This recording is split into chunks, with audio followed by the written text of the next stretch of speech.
Maşinaдағы babam қарыз алып кетке ұшырып жүрдік ана. Ечем келмей.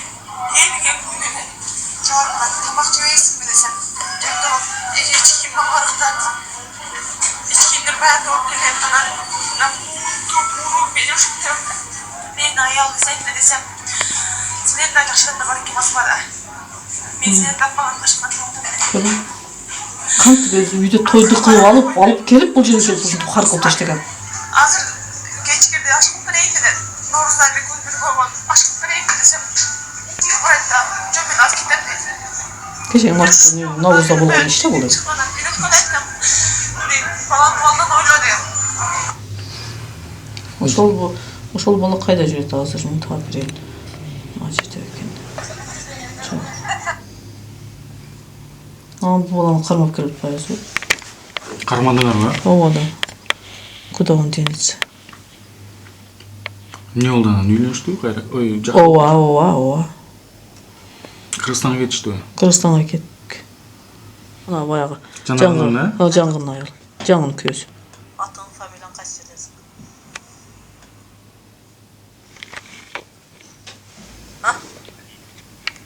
Өзіңнің атыңды айт. Қайсы фамилияң?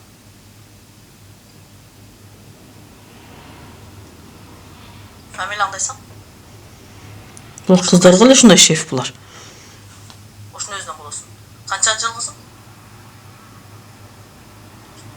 Осындай келді. Москваға келгенмен қанша жыл болды? Қанша az еді? Kaç saat öreş? Şu, ekranda 3 saat etmese de öreş. Su men çakama başa. 3 saat? 3 saat. Болды. 3 saat kabul koy. Hiç neyse hiç görüşünüz gerek 3 saat. Su men çakamayız, katı nerse cevaplayacağız. Erten geçen gün 3 gün. Ha? 3 gün hem Ayıp katı tamam nerse. çiğmaz. Dumanda geç maydalap pis olur. Aslında tas koyduk biliyorum. Çok boyutsuz değil. Gramı kaç çeken mi? Bilmeyeyim. İşte tartı ömür kurdu abi. Güzel bir Kimseye kapıyorum. buyursa. Koy gitmeyin. Ol bu ete. Ananız ne? Bir gün жақшы бол, ertesi gün özüne gelgendere жоқ болып кетті. Бир эле күндө жакшы болбойт. Поэтому надо Айтайым, айтсам. менин колум алып кетпечи ушуну. Мен Алып Жоқ, келейин. аны айткам да мен. Мен организмдеги вирустар эми өлүп барат да, дагы келбей койбоң деп айтсам, келем деген жок. көрдүңбү? Жакшы болуп келаткан, оны иштеп коюп атат, жакшы болом деп атат, кайра жакшы болуп калат. Мен Алып кел, до конца айтайым. копать этеме кылалы, жакшы болалы. Биринчи күнү аябай Бүгүн ысмалап алып келе келди. берсең болмок. Бүгүн ала келсең. Азыр жүр чык, мен жумуштан келсем чогуу барайлы десем, мен алым чок барбайм деп. Бар өзүң деп. Анан үйгө капелин чагылдырайын десем, үйдөн ким кылат мага? Хотя бы 5 дней стабильно келип берсин, капельца. Келе албай атат. Анда келсин, анан кечкиси мен барып коюп берейин. Сразу эле жүрбөй атат. Мен бияк туштап коюп кантип кеттим. Мен Мен өзүм жумушум бияктын өзүм жумушум.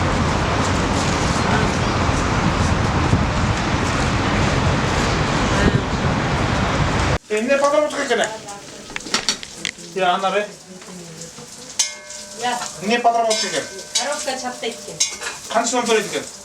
Азыр ошо барам десеңер баргыла. Азырбы? Бар дедим мен. Ооба, азыр жоон айтчым.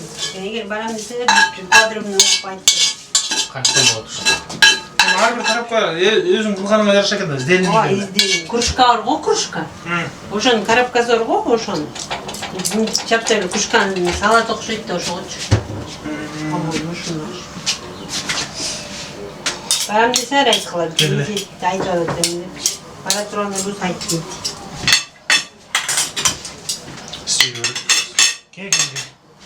Текшерип баштады дейт, азыр дагы башталды баягы. Биздин кеңдерди дагы басып баштады. Уктуңбу? Бүт кыргыздарды, биздин Кыргызстан чыгып турго жардыргыч. Эмнакта башталды дейт. Кыргыз экен го жанагы Питерде. Özbek ekan. Кыргызстан паспорту. Kırgızistan pasportu emas, Oğuzstan pasportu oldu. Кыргызстандан деп айткан эмес го. Ошону айтып атты орусту. Boştan da oturuyor, özbeyi. İşte yumurtalar. Mahmet olmuş. Joğla senler ne? Özbek Peter'de pasport alıp durdu. 6 yıl oldu, 5 yıl oldu o zaman. Anne Kırgızistan'dan kendi paylaşıyor. Urajenesi Kırgızistan'da. Kırgızistan'da. Kırgızistan'da yine atı çıkartmayın. Ben Kırgızistan'da rahat çıkmaya bir oğul çarptım sözü bir şey ne? Oğuzlar'da 16 yıl kança Kırgız'da kırgan ne? Oğuzlar'dan bana caman görüldü. O son ne kadar?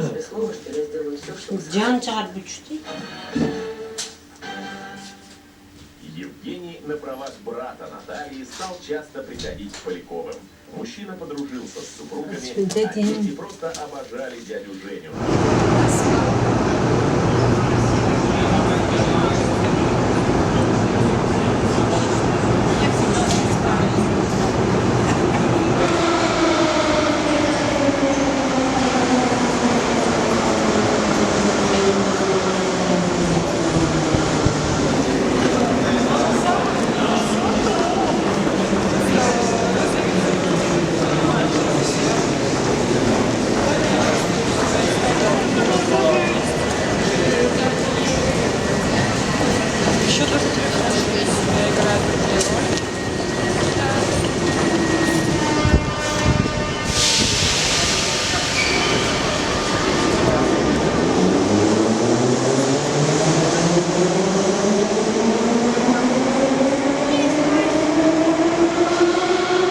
Если ты проявляешь одну точку зрения, то ты все под этим углом будешь показывать. А если ты свободно смотришь, то ты более шире и для более широкого круга зрителей.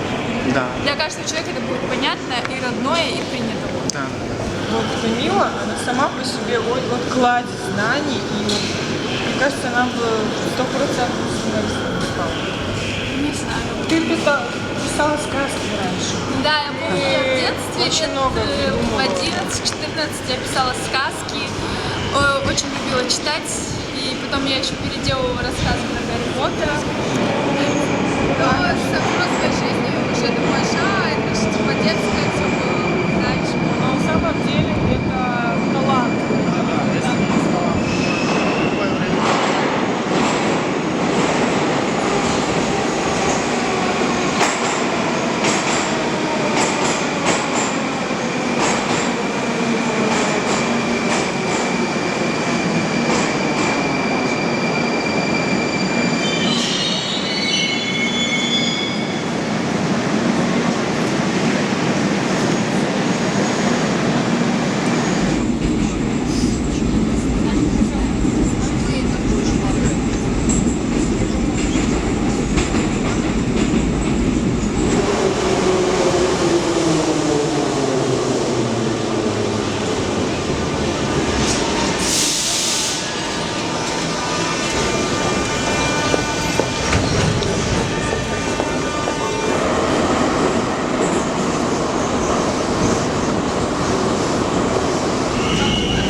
Москвага келгениме 4 жыл болду. Биринчи эле өзүм деле көптүн катарында эле жумуш издеп келгем. Ошол кишине ата-энеме жардам берейин, өзүм дагы келечекте андан ары өсөйүн депчи.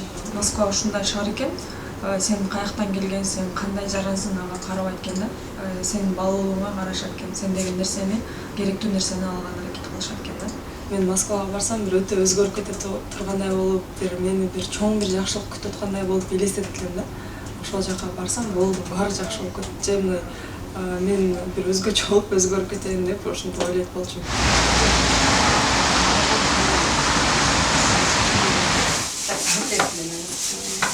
Эмелер болгондо жанагы эмекендерчи.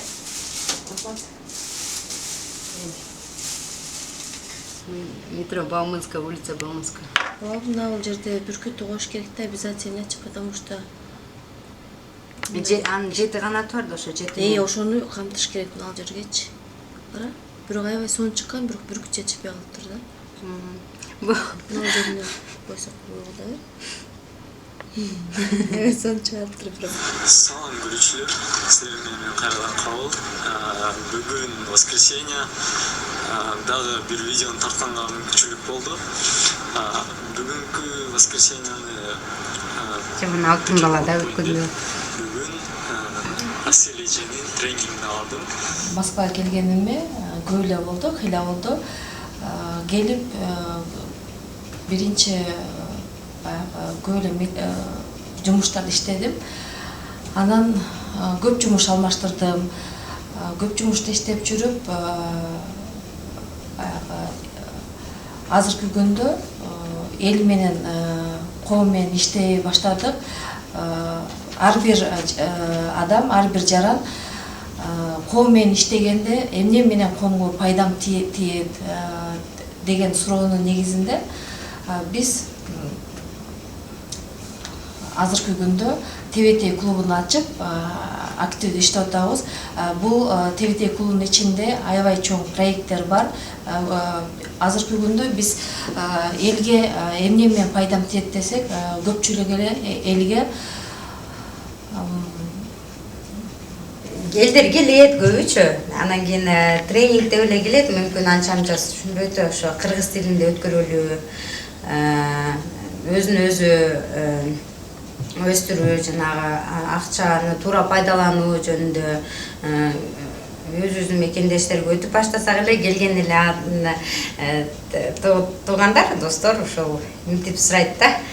Жумуш барбы, же болбосо тиги мен жалгыз эле эми основном эле көбүн көксөгөнү ошо анализдеп көрдүк.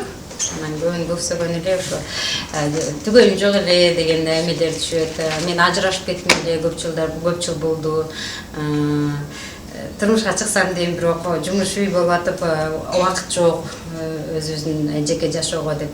Анан ийгиликке жеткен адамдар бар, жеке жашоосуна мындай убакыт жок болуп калат экен да. Анан ошодон ойлонуп отуруп анан кийин биринчи эсептеп көрдүк, сиз дагы канча адамды билесиз, мен дагы канча адамды билебин деп. Анан өзүбүздүн жеке жашообуздан өткөн дагы ошондон улам, ошол брачный агентство келип чыкты. Брачный агентствоны биринчи икигай деп ачканбыз. Андан кийин 3 ай болду да, муну иштеп атканначы. 3 айдан даже ашуун болуп кетти. Биздин түгөйлөр жакшы эле чыгышты. Эми көп андан кийин акыркы убактары кыргызчалаштыра баштадык да. Ошол ойлонуштуруп туруп Сыр Сандык баш кошуу агенттиги болсо кичине жакшы экен.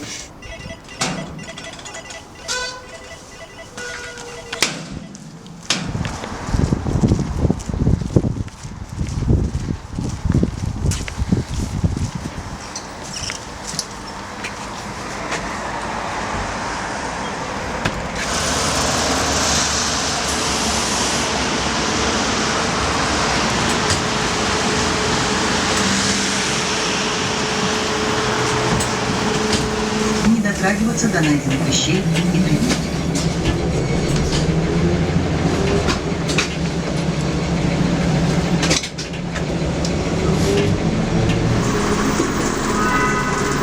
Остановка Новоалексеевская улица.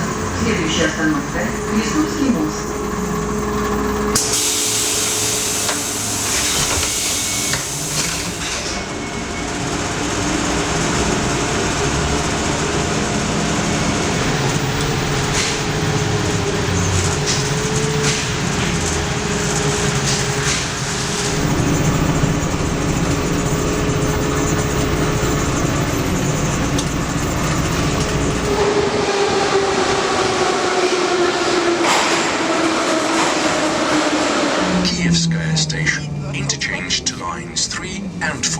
Уважаемые пассажиры, при выходе из поезда не забывайте свои вещи.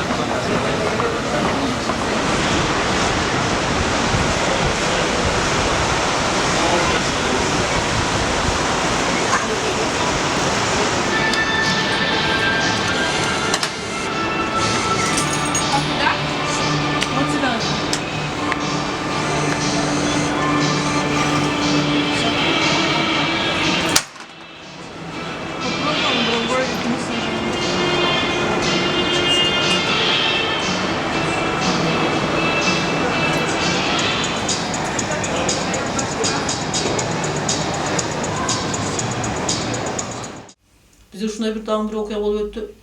Эгизек уулу больницада жатат. Бизге неме роддомдон звонок этип туруп, саат 5ке чейин алып чыксаңар алып чыгып кетиңер.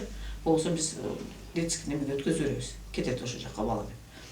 Апасы кесарево болуп төрөлгөн. Балдар кесарево болуп алган. Аялы муну курсагын көтөрүп алып жүрөт. 2 бала больницада жатат. Баягы менде кол астында иштеген кыздар көп. Кыздар звонок этип алып, табышыбыз керек да, чакырышыбыз керек. Ой, кандайсыз, жакшысыз, мен айлык алдым эде, зарплата алдым эде, немеге кафеге барып келбейсизби? Сиз мени тааныбай калдыңыз десе, ой жаным, мен сени тааныймын. Эмнеге тааныбайт дейм, жаным, мына асып барамын. Биз ушундай эле съемка менен турабыз. Баягы акмак 43-кө кирген эркек кыргыздын жигити да. Гүлдү көтөрүп алып, эгизек уулу больницада жатса, аялы мынтип жүрсө, бул гүлдү көтөрүп баягы свидание келтат. Баягы кыз менен кафеге киргени. Что такое? Анан не болду анан?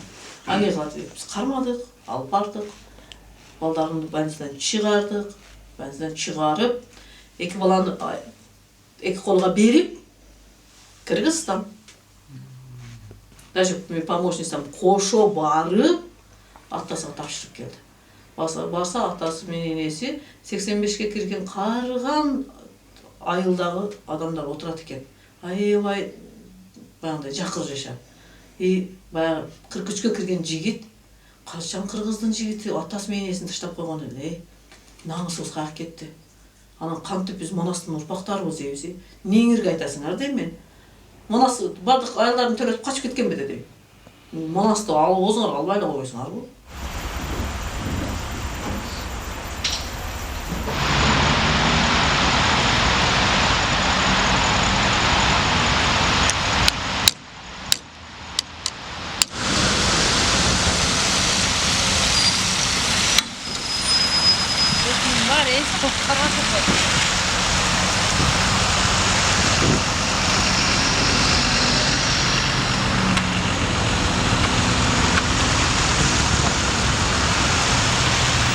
Kursak alıp ben çekmiş.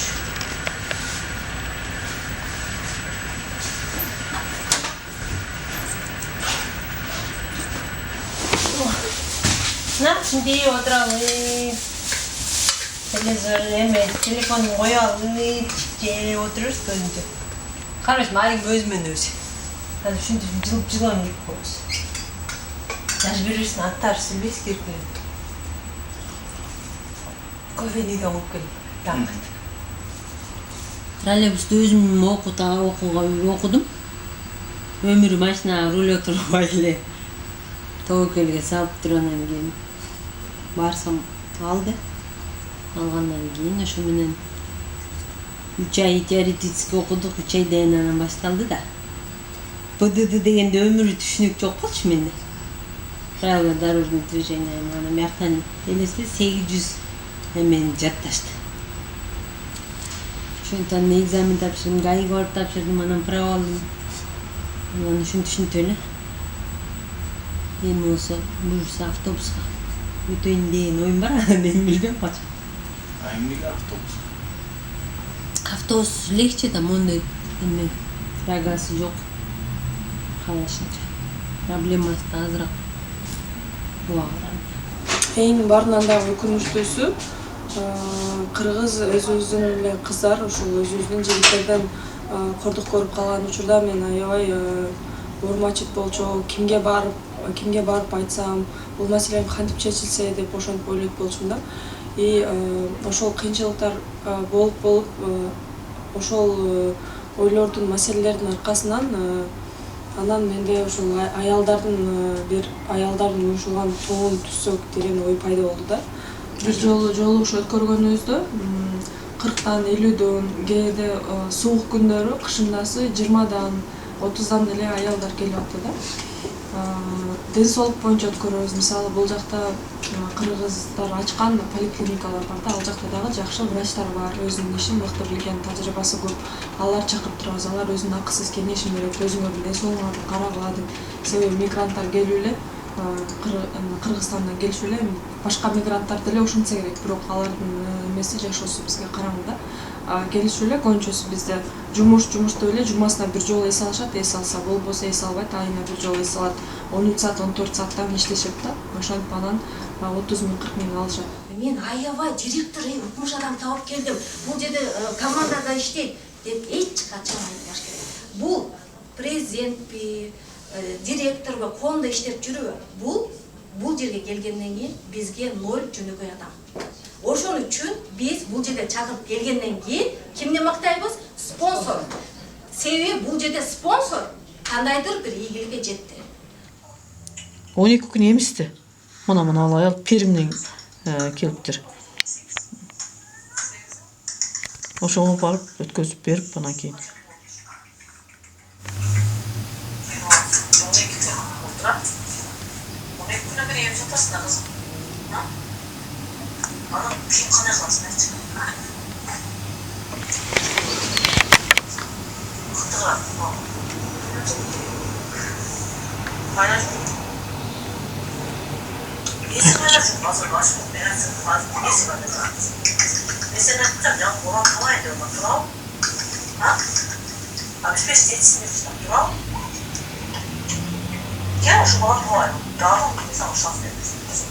Сам себе не уверен, да? Halbuki bir bala men жашаганда сразу айтаттар. Анан сам себе не уверен баягындай анализди чыгарам дейм да мен. Анализ чыгарам дегенде анан кийин токтойт да. Ол эгер алып калсаң, кимден турганын өзү билбей атат да. Жок, кыргыз бала деп айтып жатат. Бирок ал бала мен неге жашабайсың? Неге таап келбейин десем, айтып жатпайбы? Ол башка үйлөнүп алыптыр. Асайт. Камчы жашат дейт. Так, вы так прямо едете до метро, там главный перекресток, и с перекрестка лево и прямую поднимаетесь. В общем, метро сейчас мы наткнемся. Да. Если будете со мной быстренько ходить, давайте. Я просто уже опаздываю. А если прямо, то вы сейчас как? Сильно опаздываете? Если сильно опаздываете, надо бежать. Если не сильно опаздываете. Нет, я просто...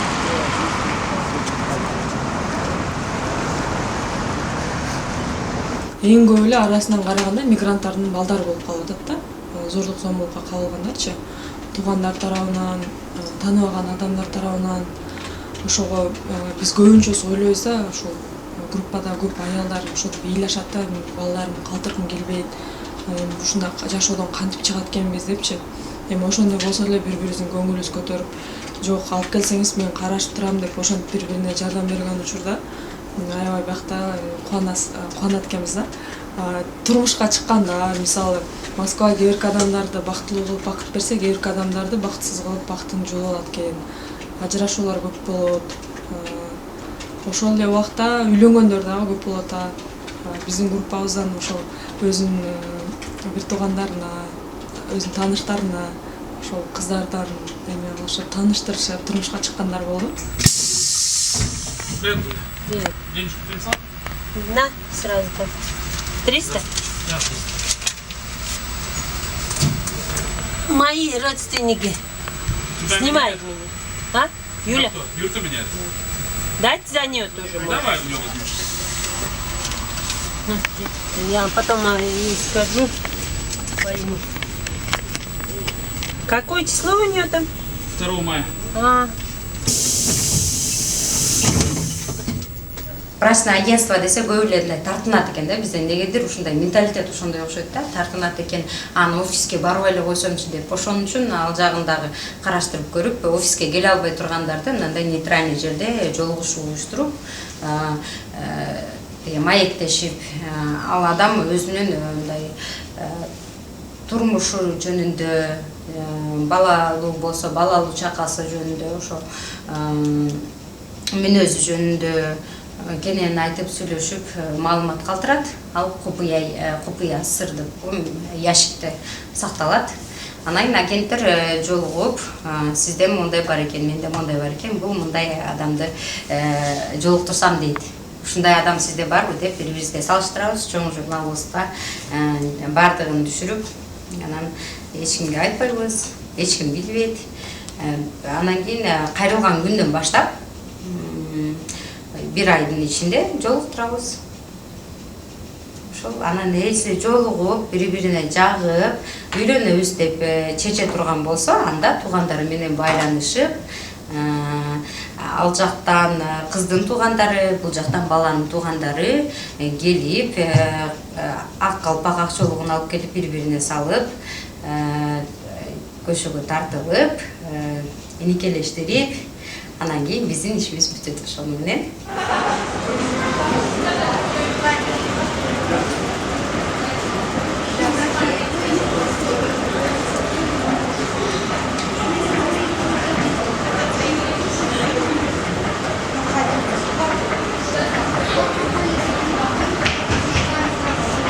Bir kız уже 8-9 aylık болбой эле калганда баласычы.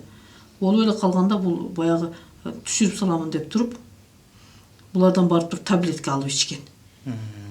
Таблетка алып ичкенден кийин бул жинде болуп калат. Баягы кызчы. Уже какой-то бир немеси жакпай болуп, эмне болот, кандай болот, биз ушуга түшүнбөдүк. Анан онун апасы айтат, ушундай бир таблетка алып ичиптир кызым депчи. Анан биз эмне кылып жатпайбызбы? Аралашып жатпайбызбы? Анан врач таблетка деп жазып койгон экен. Кайда калды ол эмне? Врач таблетка деп жазып койгон экен. Анан биз ону алып туруп көрүп атпайбызбы? Ким экен бул деп. Анан мен звонок кыламын баягыга. Мына көрдүңбү? Мына ушундай кыз, анандай кыз.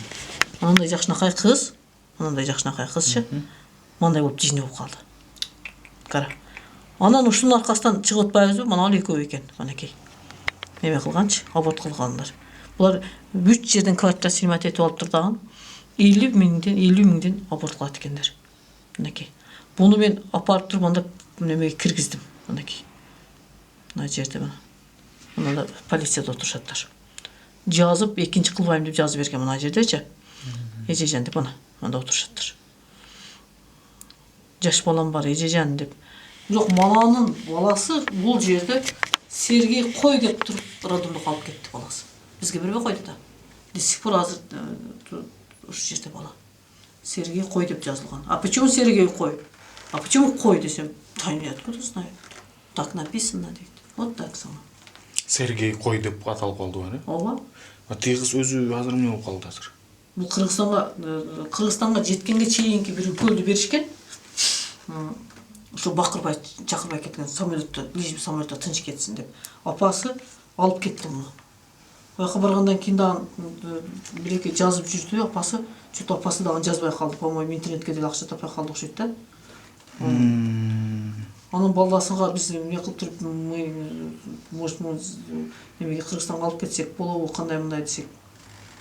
Без разрешения мама мы эч кимге бербейбиз. Если мамасы отказ кылып жазып бергенде, тогда биз эмне кылат элек деп айтып койду да. Отказы жок мамасы. Ал кыз эмне болуп туруптур? Күйөөгө тийип туруп чыгып калып атабы же жөн эле туруп боюнда болуп атабы? Жок, ошо жолдошу бирөө менен жүргөн да, нике кыйдырып алып ошо менен жүргөн. Кийин ол жолдошу деле бул жине болуп калгандан кийин биз таппай калдык да. Кимден болгонунучу, ким экениничи. Анан бул акыл жок да, эмне деп айтат. Канчанчы жылкы кыз экен бул? Ой, бул жаш кыз. 95-96 ушундай вообще жаш кыз бул. Вообще жаш кыз. Бул несовершеннолетний кыз. Понимаешь? Бул эжесинин паспорту менен келген. Аталары өлүп калып, апасы муну эжесинин паспорту менен алып келген да. Ажырашкандан кийин эмне кылдыңыз? Ажырашкандан жарым жылдан кийин Бишкекте иштедим. Bir классташ кызым, подружка, бөлөлөрүм швед иштечи. Ушулар менен иштеп жүрдүм. Анан кийин бир аталыш атамдын агасынын кызы ушу Подмосковьеде иштечи өсүп. Ошолор чакырды. Кел деп, ошолор менен ошолорго келип аякта швед иштедим. Анан Москвага өзүм каждый суббота выходнойдо Москвага түшүп метрону жаттайм деп келип. Анан кийин үйрөнүп кетип андан кийин келип тааныш Таластык бир балдар бар болчу. Ушу Таласта окуган, бир мектепте окуган. Ошолорду көрүп калып метродон сүйлөшүп, квартира таап бергиле деп, ошолорду таап берип көчүп келдим. Qancha bo'ldi? 11 yıl öttü. 11 yıl bilmey öttük. Ballarım sadıkta uçtandı. Sadıkta bütüp mektepke giretti atkandı getip. 14 çıktı. Buyursa qachon ketasan? Keteyinin oy var, biroq ketkenga neni qo'ychadi. Qisqadan turmush aylanib berdim. Uyim var, bir komnatda o'da. Ağa 4 uy menen qabatamiz. Ana yoqdan uy salib kishine.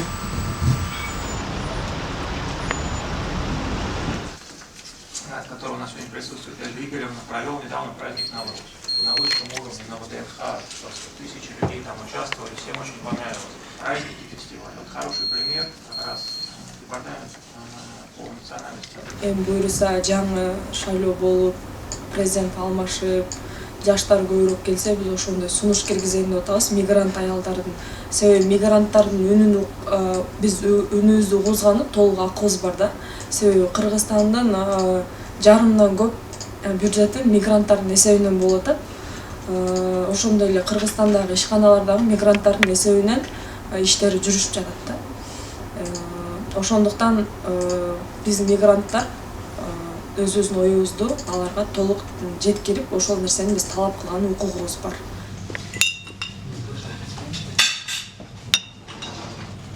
Что биздин айткан сөздөр синиш үчүн адамдын ошону чачканып коюш керек. Бул жерде особенно Москвада баягы акча табыш керек, иштеш керек деп келген дагы бияка сенеси алганбы анан. Бирөөлөр самооценкасын түшүрүп салган. Өзүн-өзү ойлогон. Жабылып калганда адамчы, жабылып калышат дагы. Иш үй жүрө берет да, анан кийин бирөө сүйлөсө эле жини келип. Орусча аралаштырбастан таза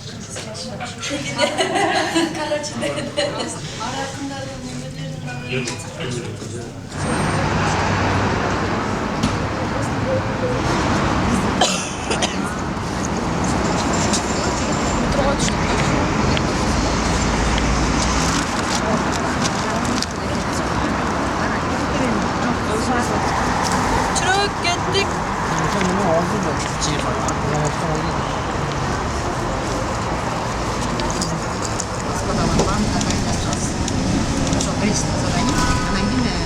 Остановка Андроневская площадь.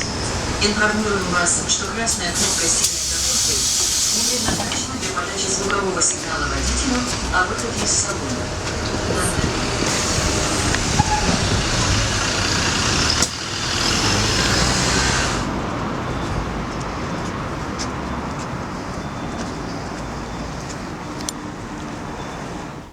Sizde qancha soturning ishlaydi? Misol qantib tavib olsanglar deyim da. Ой, менде кыздарым менде 50-60 көп кыздарым бар. Кыздар эле звонок таап коюшаттыр. Тааныша калышаттыр сразу эле.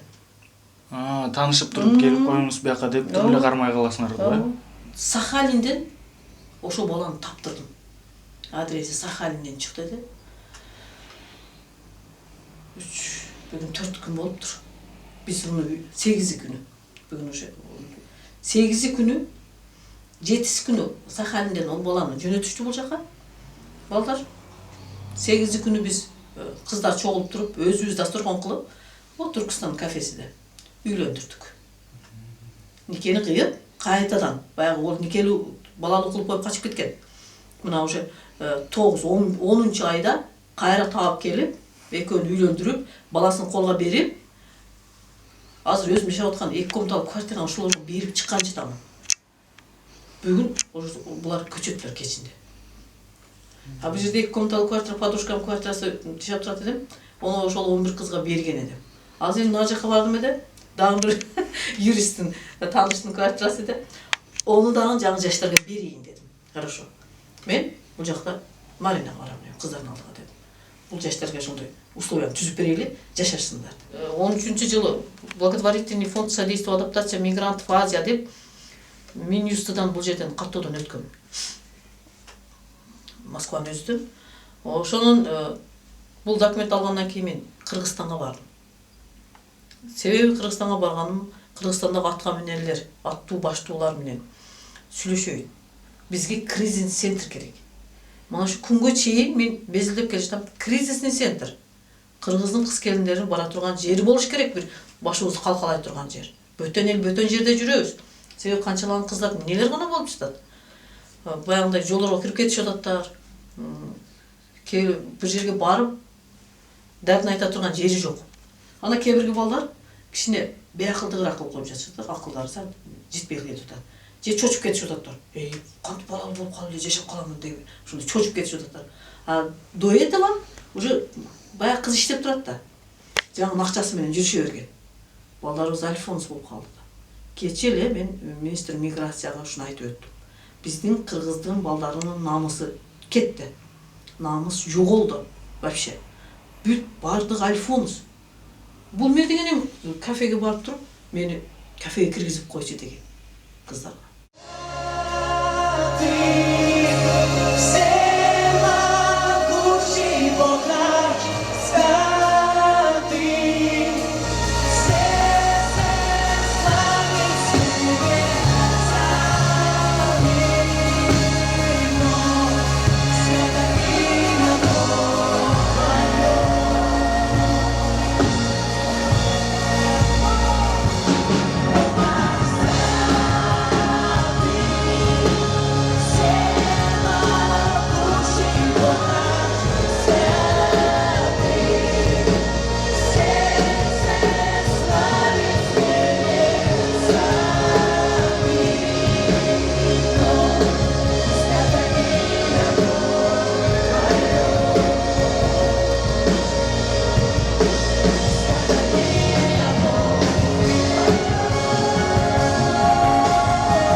Азыр в данное время бізде 11 кыз, 11 баласымен отырды. Мында сүрөтүбүз турат. 11 кыз, булар бүт бардыгы экинчи турмуш, үчүнчү турмуш. Биринчи турмуштан ажыраган, экинчи турмуш жаңыдай кылып кеткен. Бул үмүт менен турмушка чыккан. Возраст уже келип калган. Даже 45 жаш аял бар. Мен 39-умда неберелүү болгом, сен 45-иңде уят эмеспи? Ошолда отурат. Азыр сен бала карап, эте нормальный да. Намыс кетти. 11 кыз отурган, мен мына бирөөсүн эме кылдык бияка. Экөөсү эртең кетет. Буну оштон күтүшүп алаттар. Биздин баягы координаторлорубуз. Күтүп алып, Жалалаттын кызы болсо, оштун аялдары күтүп алат дагы. Баягындай дастуркондорубузду кылып, айтам, бирден материалдарыңар сандыгында жатып чирip кетет. Бир Алланын жолуга ошо бир наристе үчүн ушу бирден материалыңар бергиле. Ушундай сүйлөшүп келгеним үчүн. Болсо мен сандыгымды ачкыла барып. Ушу материалдарды коюп, Жалалаттын үрп адаты кандай болсо, баягы кызды баласы менен күтүшүп алып, ошондой дастуркону менен жеткизеттер. Ал жаккачы. Ана биздин сценариябыз ушундай. Себеби тууган урук колу коңушунун алдыда, ата энесинин алдыда кыздын жүзүнө жарык кылыш. Мен бул немени туура ойлодумбу, туура эмес ойлодумбу? Мен өзүм үчүн бул туура деп. Наристени кандай болбосун ошол үйгө киргизиш керек. Баягы бир өтүп кеткен акамдын баласы үйлөнгөн экен, жетим бала де, туда-суда, эми чоң аялдар бирдеме сөз табышаттар. Лишь би баланы киргизишибиз керек. Как-то күйөөсү бул жакта иштеп жатат. Бул просто келин деле алып барды. Андан кийин кыз өз апасы менен кандай кылып сүйлөшүп алаттар. Эне менен бала кандай сүйлөшө албайт. Зато атанын алдыда кыздын yüzү жарык. Биздин кылган немебиз. И наристе атасыз деп айтылгандан алыс бул сөздөн. Ушундай болот. Мен ушуну механизация ушуну жүргүзүп койдум да. Москваский жактуу? Москва өзү мындай үй жайың болуп, бала чагың жаныңда болуп, эмесе жакшы. Жашаш оңой да. Үйүң жок, балдарың тетек болсо жашоо. Кызыгы да жок эмес да жок деп эсептепсиз. Сагындыңызбы болду? Сагындым. Ыйлап калбайсың. Как сагынбаган жок. Сентябрга качан келет деп күтүп атам. Сентябрга келсе, отпускада. Отпуска канча аласыз? 42 күн болчу. 42 күн Кыргызстанда болот. Жок. 42 күн жүрө албайм. Агаша азыр деген российский паспорттарды дагы запрет кылып коюп тургу. Регистрация кылыш керек. Кей болуш керек. Барсам, может, регистрация кылып да жүрөм деп. Көрөм го. Сиз российский гражданство алдыңыз ба? Паспорт алгам да. Качан алдыңыз? 2009-да. Өзүм 2006 келдим. 2009-да. Кыргызстанга барып жашасаңыз кандай болот ата? Кайра алмаштырасызбы? Кыргызстанга барсам көбүн паспорт экөөсү ЗАГС бар го. Ошо менен алып коет. Бирок негизи Кыргызстанда эле барып жашайм деген оюңуз бар да? Ошондой эле, анан мен бияк үйүм жок, кантип үй алам? Үй алып алсам анда жүрүм. Бирок бияктагы бир туугандарыңан баарынан алыс болуп калган жаман экен. Эч чужойдой болуп калды. Ушу 5 жылдай иштеп турган кетейин деген ой. Анан кетсем, уже мына 36-га чыгып калдым да. Мында 41-42-ге чыкканга келсем болду деп.